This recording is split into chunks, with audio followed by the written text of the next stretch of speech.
Okay, hi. So I'm going to do a dirty pour.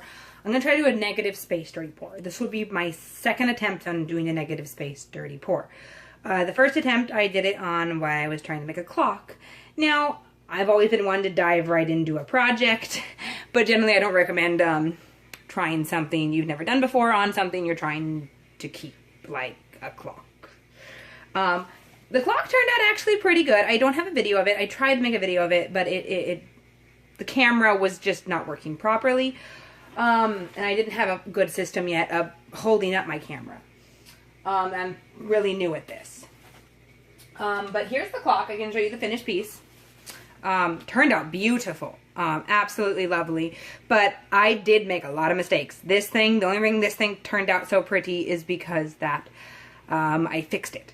This negative space, I wanted it to go across just kind of like it is and have a lot of white over here and a lot of white over here. Well, when I was done pouring, this was all this stuff. There was no white over here at all. And I just didn't like it. So I went and mixed up more white and poured it over here on top of it when this paint was still wet, and this is what I got. And at first I was iffy with it, but it really grew on me and I actually really like it now. And then I poured resin over on top of it after I placed the numbers on there, and it turned out just beautiful. This was my first clock, so I did make some mistakes even with the clock part. The 6 is a little crooked and the 8 is 1 minute off. The 40, the hand gets right to the center about 41 instead of 40, but that's not bad. I'm more bummed about the 6. I had the 6 straight, and I think it loosened. It got shifted when I was pouring the resin, so I'd make sure I actually glue it and not just use the sticky stuff on the back of the letters next time. But overall, it is a beautiful clock. I'm very happy with it. Alright, so this time I have a small canvas because I want to actually practice this stuff this time. So I'm going to do a black negative space, basically, and I'm wanting to go with flame colors. So I'm using red, orange, and yellow. And I'm going to use a small cup. I think the mistake I made on the clock was my cup was not small enough. I used something about this big, because that's kind of all I had.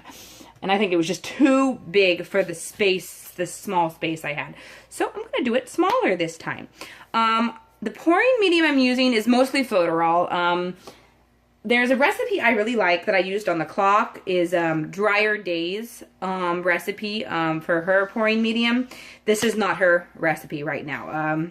I was out of the all glue that she recommends. So I kind of just took my bottle and just filled it with more Floeterol. It's like, I want to paint. I don't have the glue. The glue is not here yet, and I want to paint. But it's got a little bit of the Liquid-X pouring medium. It might still have some glue in it. But her recipe is like mostly glue. It's like this much glue and like this much Floeterol. Yeah. You have to look up Drier Days' pouring medium recipe. It's really good. So we'll see how this turns out. All right, so I'm going to take my, do I want to start with? I think I'm going to start with the red first. Okay. I'm going to pour a little bit of the red in the cup. Okay. All right, now I'm going to pour some of the yellow. Okay. No, I'm going to do orange. Orange first. Trying to think, okay, what's the way at the flame? It's like maybe red, some yellow. Red, orange, and then yellow.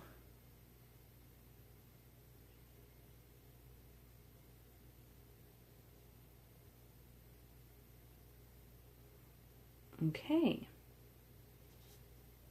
Oops, I forgot to put silicone in it. So what I'm going to do is I'm going to drop a drop of silicone, a couple of drops in there just to fix my mistake. And then I'm going to drop some drops in each color that I still haven't poured. All right, there we go. So now we're going to do the yellow.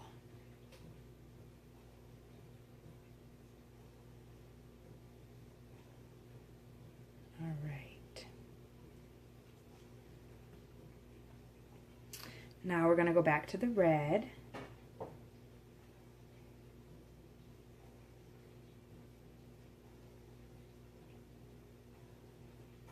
Okay. I'm going to go some more orange.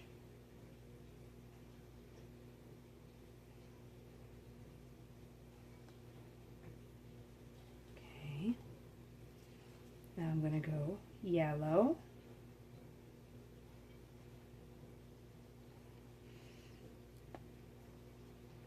So I'm just a amateur painter and artist in general. I'm kind of a jack of all arts and master of none, but hey, I can really good at a lot of different kind of arts, so I don't mind not being a master at one of them. Get some more red. I'm a preschool teacher.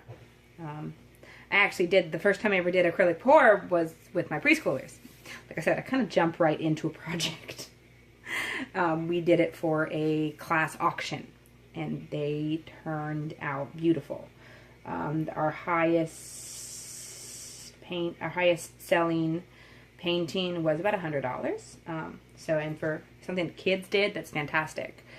Though I used glycerin, and I mean, glycerin's okay as a pouring medium, but you got to be careful with it because it could easily get basically, if you put too much glycerin into something, the paint won't dry. My first test run that I did before I started with the kids I had to pretty much spray something on it to get it to dry.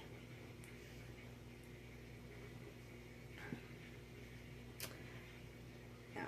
But overall, they turned out really well. And glycerin's not that good for making cells. I got some cells, but it's not very good for making cells. The pouring medium I got from Drier Days makes beautiful cells. So we'll see how this does with mostly just Floeterol. A little bit of water and some tiny bit of glue. Ooh. Okay. Might be coming to the last of my red. Oops, it kind of messed up my pouring pattern. But that's okay. It's going to get all messed up anyway when we flip the cup. Just going to pour all the rest of the red in there. Okay. Now we're going to pour the rest of the orange in here. Let me go this way. Maybe you can see better. I'm not blocking the camera.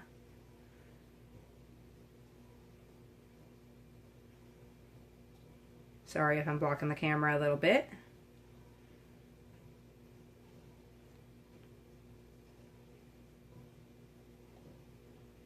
So hopefully I can do this without covering the whole painting. One of the mistakes is, it's hard for me, is to figure out how much to lift it up off of the canvas as I'm kind of dragging it across the canvas. But I'm sure that's going to take practice.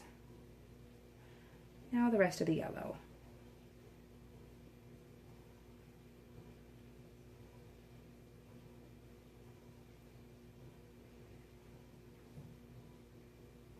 Okay, that should be enough. I got some black over here. Now what I'm going to do is I'm going to, let's see what corner. I'm going to do it in this corner. Okay, put it right, oopsie, right there. This is a little uneven. Ah, shoot. There we go. Not what I intended to do at all. Not lose a lot of my beautiful paint. Okay, so like I said, I'm still new at this.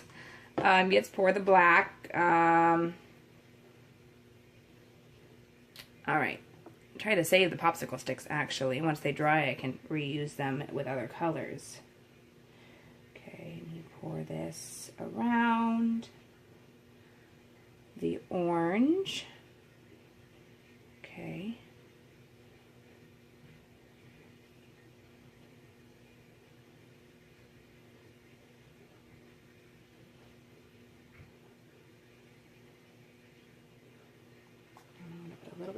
black over here.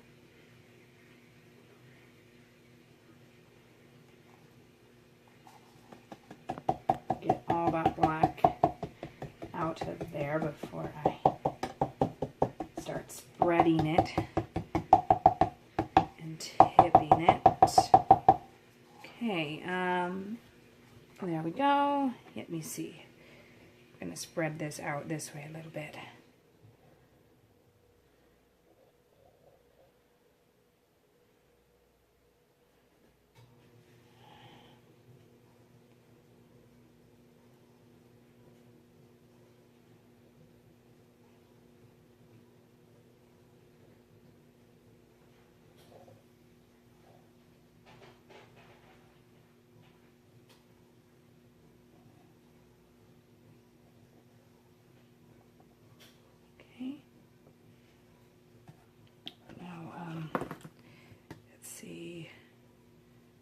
When I pour this,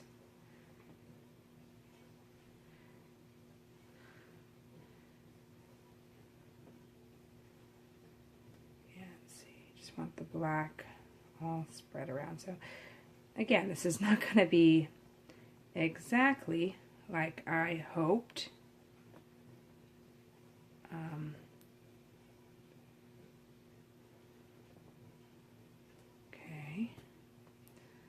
But it's kind of cool nonetheless. Kind of looks like I have a little bit of a whip of a flame spilling out. I'm trying to get all the black without having any of that orange drop off. I'm gonna have some of that orange drop off. Oh well.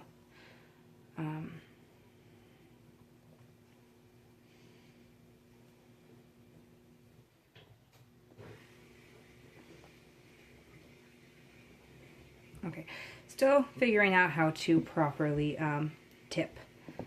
Okay, so now this has already got some spillage. Don't want to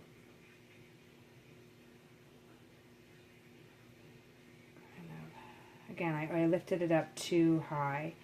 So I'm just kind of going to spread this around.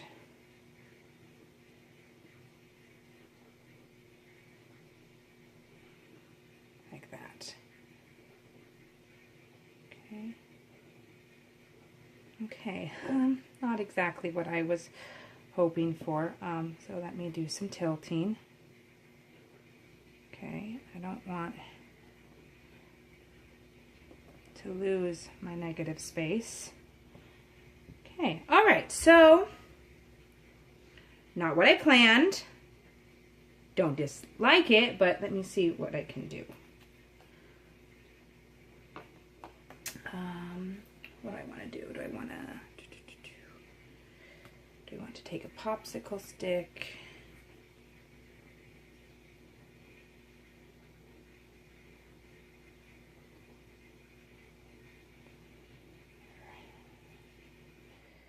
I really like this over here, ironically. Okay.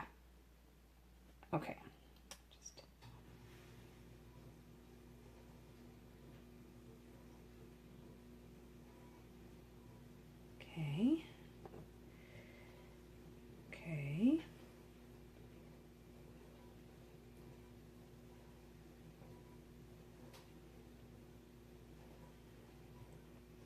Kind of gives it almost a flamey look. Get some of that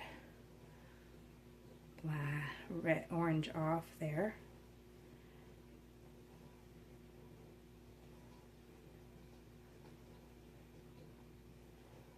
Okay. Got some nice cells happening.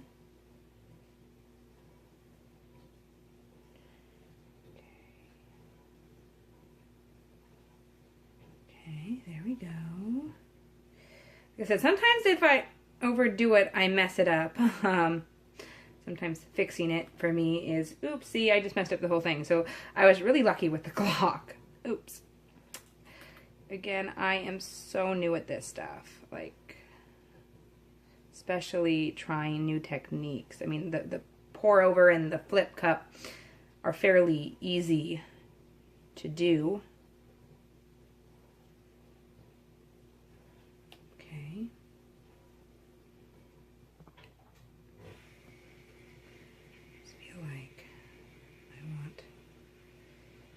a little more black over here.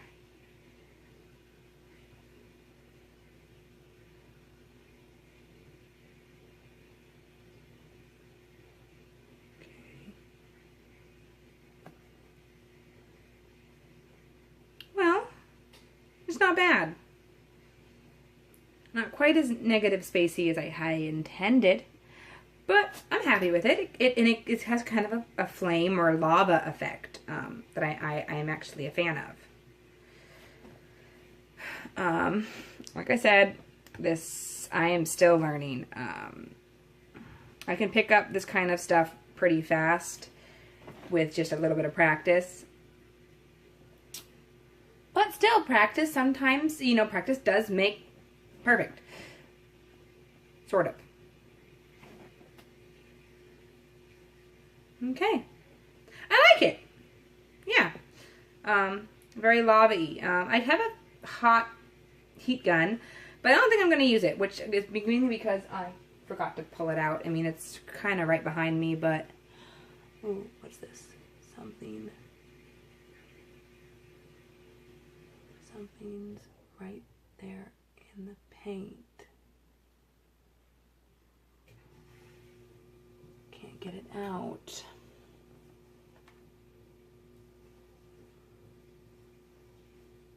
Yeah, it's hard. Got it. Okay, it's very hard. So just there you go. Okay. Yeah.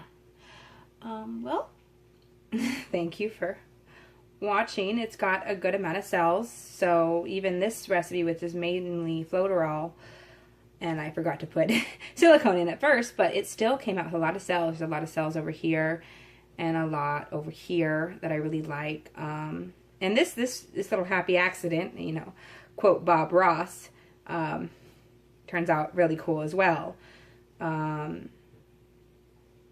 Okay, so let me get a close-up of the cells. Sorry about the light here. Let me see. There we go. See, we got some good cells. This has been sitting for a while. Yeah. Now over here, I had a little mistake over here. I noticed a section right here was starting to cave in. So you notice this looks a little different than the other one. I guess when I spread, I dipped a little too far, and there's a little, basically you could see the canvas right there. So I tilted a little bit and spread it out, and I didn't like how it looked, so I needed to mess with this. We added a little bit more black over here. So that's why it looks different than it did from the far away view. But yeah, overall it turned out lovely. Yeah, not a bad for my second attempt on a scrape bean cup negative space. I guess I'll try again later and hopefully actually do it correctly. But thank you for watching. I hope everyone has a great day. All right, bye.